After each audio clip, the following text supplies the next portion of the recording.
So as you can see that f of x is equals to 2 to the exponent x. So you can go and write your -2, -1, 0, 1, 2 and try to get the f of x values, or maybe you can call them the y values, right? So now the y values will definitely look as follows. And with that, we know that anything to the exponent 0 will give us 1. Then 2 to the exponent 1 will definitely give us a 2. And then 2 to the exponent 2 will give us a 4. And that will give us the following graph, right? And then with this graph, we know that there is the line that actually cuts the x-axis, because we know that we don't have the plus q value or maybe negative q value that will affect this particular boundary down here. So if this q is actually the plus of 1, we are going to take the boundary and place it at 1. So then our graph will start from 2. It will just cut the entire, the y-axis at that particular point, right? So I just want to give you another example, and that particular example will be based on the following. So if they say sketch the graph of f of x, which is equals to maybe -2 times 3 to the exponent x plus 6. The first thing that you should think about is to calculate the value of y, which is the f of x, by letting x2 equal 0. So by that, we can now go and do our calculations and say that, okay, f where x is equals to 0 is equals to -2 times 3 to the exponent 0 plus 6. This is equals to -2 times 1, because anything to the exponent 0 will give us 1 plus 6.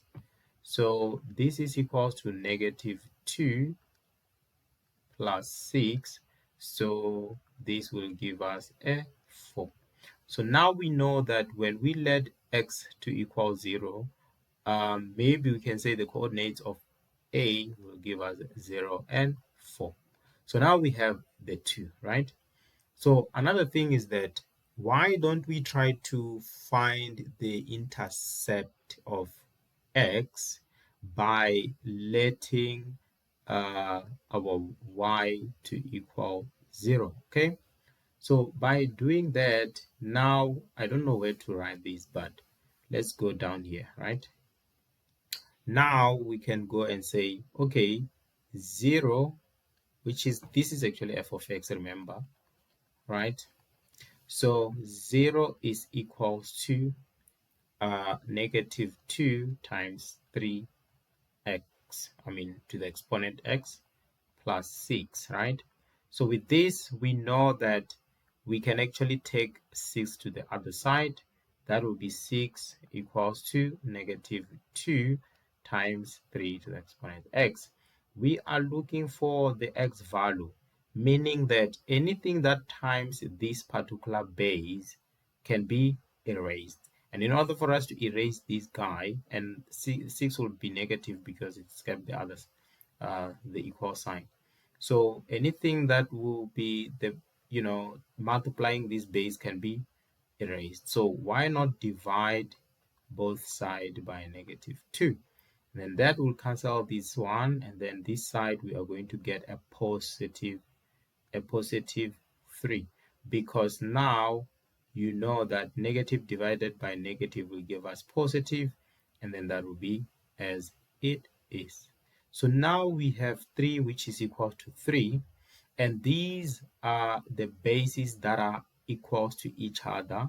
So this means that you can now make sure that the exponents of both bases are equal to each other. So 3 to the exponent 0 will give us 1, so that's not applicable. But we know that this is actually 3 to the exponent 1 because it does not change the base, right? So this does not change anything, 3 to the exponent 1. So this means that x, which is the exponent, is equals to 1. That's how you can be able to deal with this. So remember that if you had like let's say 3 to the exponent x with a 9, I think this will be something like this, which is equal to, is it 3 times 3? Yeah, and then something like this, and then x is equals to 2. So you just have to simplify this so that you can have the same basis, and then you will just let the exponent to equal each other. So this means that where y is equals to 0, then we now know that x is equals to 1, right? So 1 and then with a 0.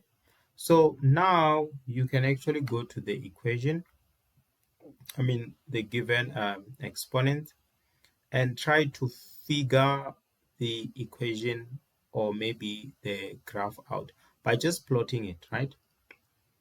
So remember the value of q that affects what?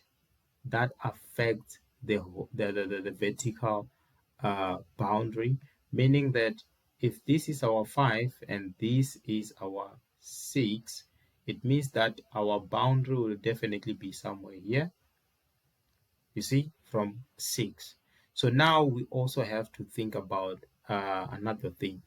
What about the value of a here?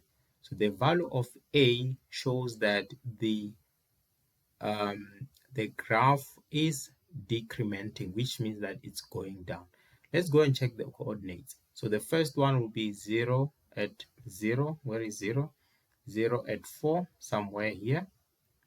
This is our first one.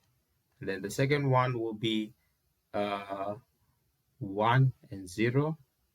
And then the one will be here. I don't know if I've managed to plot the first one. The first one was 0 and 4.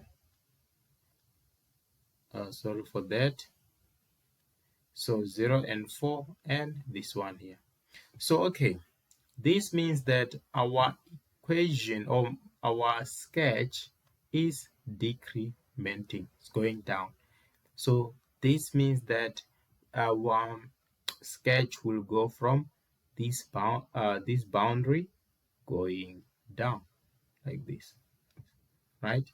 So now I don't have proper pen to draw our sketch accordingly, but I hope that you do understand. See? So this is how our equation will look like because of this particular value here. So in my next tutorial, I'm going to talk about how this particular value here can affect the structure of the graph, and also B, how it can actually affect this graph, because sometimes this can actually come from this side and go this way, you see. So which will be sort of the